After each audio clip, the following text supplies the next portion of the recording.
Pelo sinal da Santa Cruz, livrai-nos, ó Deus, nosso Senhor, dos nossos inimigos, espirituais e carnais. Em nome do Pai, do Filho e do Espírito Santo. Amém. Amém. Vem criator Espíritos. Vem, ó Criador Espírito. As almas dos teus visita. Os corações que criaste. Enche de graça infinita. Tu, Paráclito, és chamado. Dom do Pai Celestial. Fogo, caridade, fonte viva e unção espiritual. Tu dás septiforme graça. Dedo esta destra paterna. Do Pai, solene promessa. Das forças da voz superna. Nossa razão esclarece. Teu amor no peito acende. Do nosso corpo a fraqueza. Com tua força defende. De nós afasta o inimigo. Dá-nos a paz sem demora. Guia-nos e evitaremos. Tudo quanto se deplora. Dá que Deus Pai, seu Filho, por ti nós bem conheçamos, e em ti, Espírito de ambos, em todo tempo criamos. A Deus Pai se dê a glória, e ao Filho ressuscitado, Paráclito e a ti também, com louvor perpetuado. Amém. Enviai vosso Espírito, e tudo será criado, e renovareis a face da terra. Oremos. Ó Deus, que instruíste os corações dos vossos fiéis com a luz do Espírito Santo, fazei que apreciemos retamente todas as coisas, segundo o mesmo Espírito, e gozemos sempre das suas divinas consolações. Por Jesus Cristo, nosso Senhor. Amém. Ave Maria Estela. Ave do Mar Estrela, de Deus Mãe Bela, sempre Virgem, da morada celeste, feliz entrada. Ó tu que ouviste da boca do anjo a saudação, dá-nos paz e quietação. E o nome de Eva troca, as prisões aos réus desata, e a nós cegos alumia, de tudo que nos maltrata. Nos livra, o bem nos granjeia, ostenta que és mãe, fazendo que os rogos do povo seu ouça aquele que, nascendo por nós, quis ser filho teu. Ó Virgem especiosa, toda cheia de ternura, extinta os nossos pecados, dá-nos pureza e brandura. Dá-nos uma vida pura. Põe-nos em via segura, para que a Jesus gozemos e sempre nos alegremos. A Deus Pai adoremos. A Jesus Cristo também. E ao Espírito Santo demos, aos três um louvor. Amém. Em nome do Pai, do Filho e do Espírito Santo. Amém. Você sabe decorado já? Sei. Todo dia eu faço as orações. Gente, que bênção. Que bênção. Que bênção essas orações. São lindas, né? E foi essa oração que nos salvou hoje. Pois é, vamos meditar a palavra. Onde é que eu vou? Não, slide. Olha que bênção. Que orações boas, meu Deus. Senhor, nos livra, Senhor, dos laços do inimigo, Senhor. Liturgia da Palavra, 25 de maio de 2020, 7ª semana do tempo da Páscoa, segunda-feira. Primeira leitura. Leitura dos Atos dos Apóstolos. Enquanto Apolo estava em Corinto, Paulo atravessou as regiões montanhosas e chegou a Éfeso. Aí encontrou alguns discípulos e perguntou-lhes: Vós recebestes o Espírito Santo quando abraçastes a fé? Eles responderam: Nem sequer ouvimos dizer que existe o Espírito Santo. Então Paulo perguntou: Que batismo vós recebestes? Eles responderam: O batismo de João. Paulo disse-lhes: João administrava um batismo de conversão, dizendo ao povo que acreditasse naquele que viria depois dele, isto é, em Jesus. Tendo ouvido isso, eles foram batizados no nome do Senhor Jesus.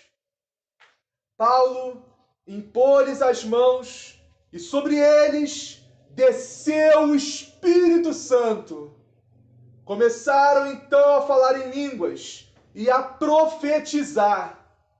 Ao todo, eram uns 12 homens. Paulo foi então à sinagoga e durante 3 meses falava com toda convicção, discutindo e procurando convencer os ouvintes sobre o reino de Deus. Palavra do Senhor. Graças a Deus. Amém, Senhor. Salmo responsorial. Reinos da terra, cantai ao Senhor. Reinos da terra, cantai ao Senhor. Eis que Deus se põe de pé, e os inimigos se dispersam. Fogem longe de sua face os que odeiam o Senhor. Como a fumaça se dissipa, assim também os dissipais. Como a cera se derrete ao contato com o fogo, assim pereçam os iníquos ante a face do Senhor. Mas os justos se alegram na presença do Senhor, rejubilam satisfeitos e exultam de alegria. Cantai a Deus louvai, cantai um salmo a seu nome. O seu nome é Senhor, exultai diante dele.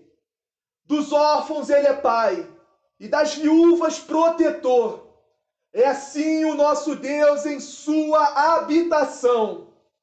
É o Senhor quem dá abrigo, dá um lar aos deserdados, quem liberta os prisioneiros e os sacia com fartura. Reinos da terra, cantai ao Senhor. Reinos da terra, cantai ao Senhor. Evangelho. O Senhor esteja convosco. Ele está no meio de nós. Proclamação do Evangelho de Jesus Cristo segundo João. Glória a vós, Senhor. Amém, Senhor. Abençoa essas leituras, Senhor. Naquele tempo, os discípulos disseram a Jesus: agora sim, falas abertamente, não por meio de figuras. Agora sabemos que conheces tudo e não necessitas de que alguém te faça perguntas. Por isso cremos que saíste de junto de Deus. Jesus respondeu: credes agora? Eis que vem a hora, e já chegou, em que vos dispersareis, cada um para seu lado, e me deixareis só. Eu, porém, não estou só, pois o Pai está comigo. Eu vos disse essas coisas para que em mim tenhais a paz. No mundo tereis aflições, mas tende coragem. Eu venci o mundo. Palavra da salvação. Glória a vós, Senhor. Amém, Senhor. Abençoa, Senhor. Abençoa essas leituras, Senhor. Abençoa nossas... Senhor, nossas homilias, nossas leituras. Vamos ver o que podemos meditar dessa liturgia. Abençoa, Senhor Jesus. Todo dia essa hora a gente entra para olhar junto, mamãe também, mamãezinha. Oh, meu Deus do céu. Bonitinho, né, gente? Vamos fazer uma breve meditação nessa primeira leitura. O que aconteceu? Apolo, aquele que era um homem eloquente, que foi achado por Priscila e Áquila nas leituras passadas, foi levado a Paulo. Ele com mais uns homens. E Paulo perguntou para eles: vocês foram batizados em nome do Espírito Santo? Vocês conhecem o Espírito Santo? E eles responderam: nem sequer ouvimos falar que existe Espírito Santo. Eles não eram batizados. Né? Então, esse é um dos motivos que na nossa igreja tem que ser batizado. Não só em Deus Pai, não só em Deus Filho, mas no Pai, no Filho e no Espírito Santo. E isso não só na nossa igreja católica, apostólica, romana, mas em todas as igrejas cristãs. O batismo tem que ser em nome do Pai, do Filho e do Espírito Santo. Tanto é que se algum irmão que foi batizado numa igreja evangélica ou protestante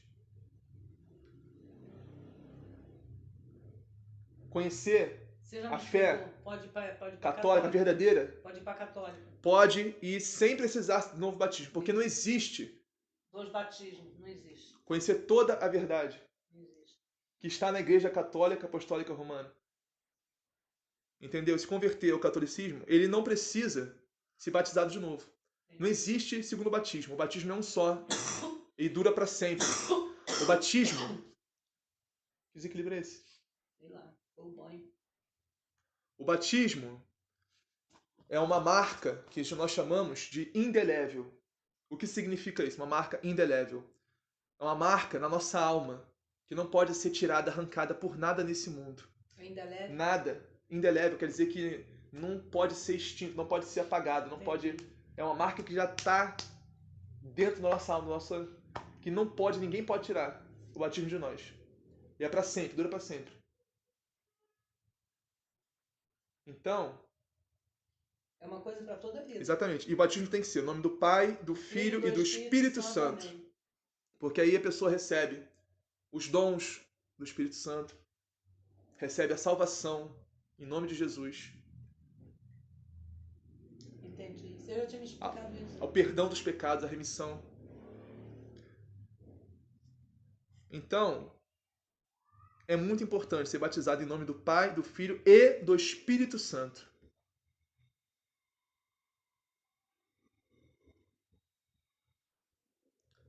Vamos para a reflexão do Evangelho. Vou pegar só esse Evangelho todo. Vou pegar só o final.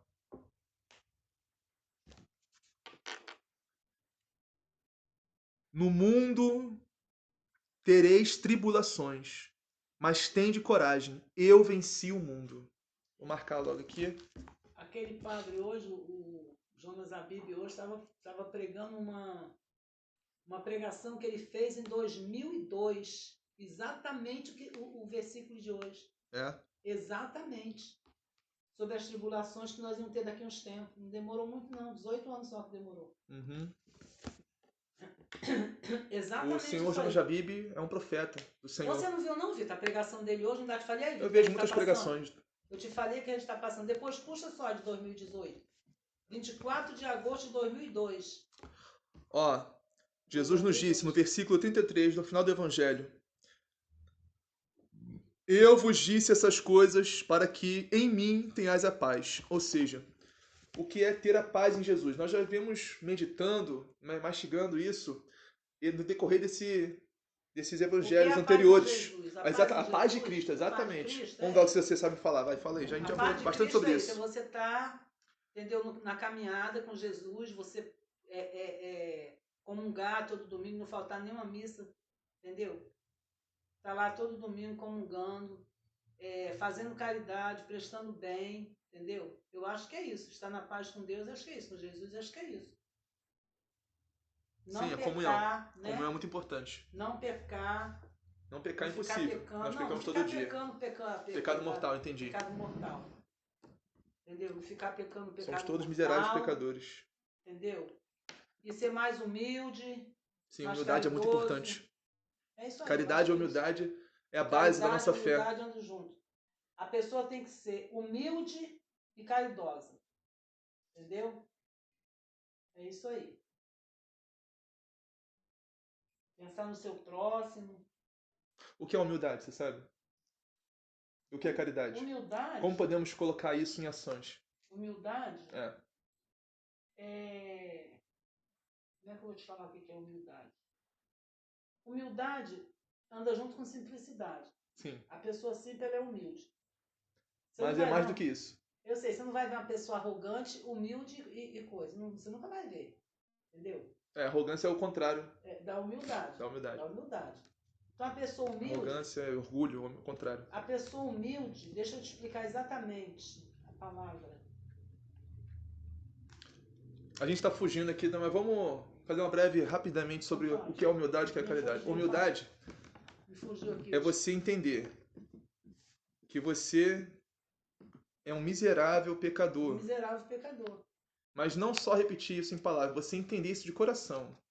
Você entender isso, não só falar porque alguém está falando, mas você tem que entender isso de coração. que você é a pior pecadora que existe na face da terra. Você tem que ter isso no seu coração. Tem que bater Que no Jesus peito e Cristo falar, morreu por você. eu sou miserável. Unicamente e exclusivamente por você. E, quando você tem que... Tem gente que fala, eu não tenho pecado porque eu não matei, eu não roubei. É. Eu não tenho pecado, não. Eu não tenho pecado. Humildade.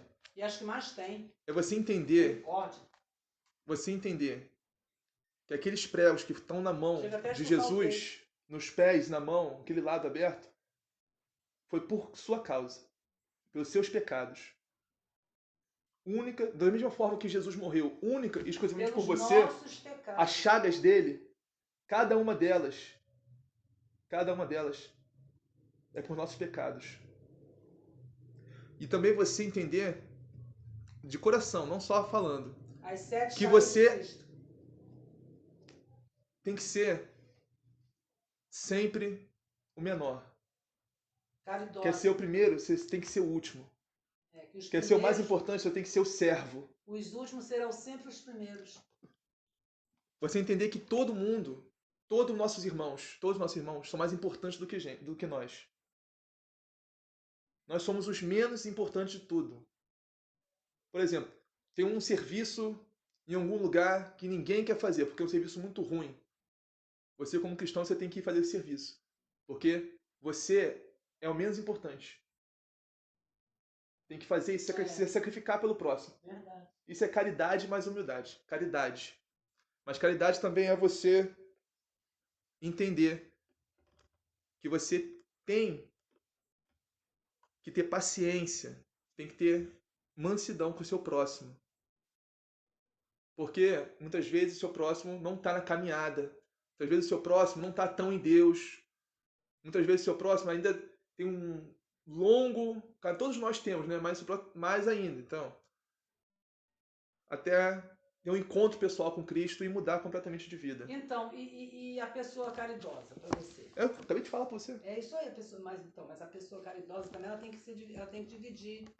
Entendeu? A caridade física, sim, é muito importante, sim, mas a caridade tem um sentido muito mais profundo do que a caridade física. Você dá comida, dá pão, dá água, dá roupa, dá, sabe, coisas físicas, assim. Seu pão, né? Você é importante, sim, estou dizendo que não é importante. É muito importante a caridade física, mas a caridade tem um profundo sentido muito mais do que isso. Acabei de falar. É uma coisa muito mais profunda. A caridade não é só você dar comida, dar pão, dar roupa, não é só isso. Entendi. Caridade tem um sentido muito mais profundo. Caridade no coração, caridade no agir em relação ao próximo. Eu já vi tanta cena triste na minha vida, meu Deus, de certas pessoas. Tá, mas peraí, a gente fugiu muito do evangelho aqui, ó. Olha, eu vos disse essas coisas para que em mim tenhais a paz. Ou seja, o que é ter a paz de Cristo? Ter a paz em Jesus. Não depende das coisas externas do mundo, não depende do mundo, não depende do que está acontecendo com você. Não depende se alguém te xinga, se alguém te agride, se alguém faz alguma coisa que desagrada você, que ofende você. Isso não vai tirar a sua paz, porque sua paz não está nas coisas do mundo, sua paz não está nas pessoas, sua paz está em Deus, sua paz está em Jesus Cristo. Quando a nossa paz está em Jesus Cristo, podem fazer o que for com a gente, que ninguém pode tirar essa paz da gente. Pode acontecer o que for, que nada vai tirar a sua paz. O mundo pode estar caindo meteoro, pode estar acabando o mundo, que isso não vai tirar a sua paz, porque você está em Cristo, você está em Jesus. A sua paz não vem do mundo, não vem das coisas do mundo, das coisas de Deus, nem das pessoas. Se você tiver com sua exatamente. Olha, limpa, atribulações todos nós teremos. Se tiver com sua consciência limpa, tranquila, né? Sim. Atribulações todos nós teremos. Atribulações. O que são as tribulações? São os problemas que nós temos no mundo, entendeu? São as coisas. Não consegui fazer determinada coisa porque aconteceu isso, aconteceu aquilo. Eu ia no banco pagar uma conta, aí choveu, aí a conta atrasou, aí eu tô xingando por causa disso, não sei o quê. Isso chama-se livramento. Sim. Mas assim, mais outra coisa. Muito mosquito aqui nessa casa.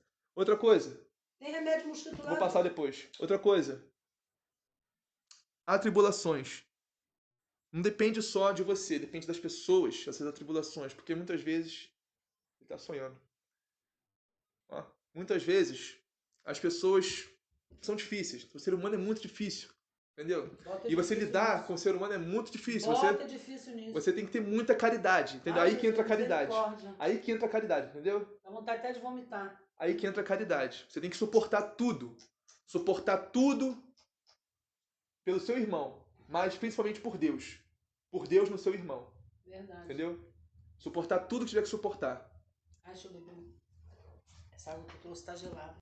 Então, essas tribulações podem ser entendidas também como perseguição. Perseguição aos cristãos, perseguição a Deus. Porque quem persegue um cristão persegue o próprio Cristo. Persegue o próprio Cristo. Né? Quando Jesus apareceu para Paulo, para converter ele, Jesus não disse: Paulo, Paulo, por que persegue os meus filhos? Por que persegue os cristãos? Por que persegue a minha igreja? Não. Jesus disse: Paulo, Paulo, é Saulo ainda, né? Saulo, Saulo, por que me persegues? Por que persegue a mim? Quem persegue um cristão, persegue o próprio Cristo. Então Jesus fala disso. Ó, há tribulações, pode ser entendido como as perseguições que todos nós sofreremos algum dia, ou já sofremos, ou vamos sofrer. Você ser cristão e não ser perseguido, você não está sendo um cristão fidedigno. Não existe isso. Não existe cruz sem... Não existe cristianismo sem perseguição, infelizmente. Mesmo que seja velada, mesmo que seja uma perseguição explícita, aquilo, vou te matar, não sei o quê. Mesmo que existe uma perseguição velada, uma coisa assim, né? Você chega num lugar, numa rodinha, a rodinha se dispersa, porque chegou certinho, chegou o radical, chegou... Bam. Não, aí as pessoas acham que aquele ali se acha, não sei, você acha o santo, se acha não sei o quê, se acha... Sem inveja. Cara, a gente tem que ter muita caridade, entendeu? Então, as perseguições, né? Como eu disse, não vai ser uma coisa assim, ainda não, né? Espero que não... Acho que vai chegar no futuro, né? Infelizmente, né? Assim, vão matar os cristãos, porque vão matar todo mundo, porque antigamente era assim, né? Agora é mais velada. Nossos países assim do Islã que é mais pesado, essas perseguições. Então, assim, mas o que Jesus nos fala? No mundo tereis aflições, mas tendes coragem, eu venci o mundo. O que significa Jesus dizer, eu venci o mundo? Você sabe disso? O que é vencer o mundo? O que significa vencer o mundo? Ele venceu o mundo para nos salvar. Sim, mano. Para nos salvar. Mas o que significa Jesus dizer que venceu o mundo? Ele venceu o mundo? Não sei. Então, vencer o mundo significa vencer o pecado, vencer o mal, vencer Satanás, vencer o Satanás. Ele foi para a cruz vencer. pelas nossas Olha, misérias, nossos Jesus não cometeu um pecado, não falou uma mentira. Jesus foi perfeito aqui na Terra, quando estava encarnado aqui. Ele não disse uma mentira, não cometeu um pecado. Mesmo assim, ele foi odiado. Odiado. Com todas as forças que alguém pode odiar alguém, ele foi odiado. Odiado, invejado. Nossa. Odiado, perseguido. Perseguido, invejado é a palavra. Humilhado, blasfemado. Gente, eu odeio disseram que ele fazia os milagres pelo poder do Beelzebub. Essa palavra inveja. Ai, gente. Então, e como ele nos fala, o discípulo não é maior que o mestre. Se fizeram isso a mim, com certeza vão fazer isso com vocês também. Se perseguiram a mim, vão perseguir vocês também. Mas tendes coragem, porque eu venci o mundo. Eu venci o pecado. Eu venci o demônio. Eu venci a mentira. Eu venci esse mundo. E vós podes vencer também. Mas tendes coragem em mim. Estejam em mim e tendes coragem. Em nome do Pai, do Filho e do Espírito Santo. Amém.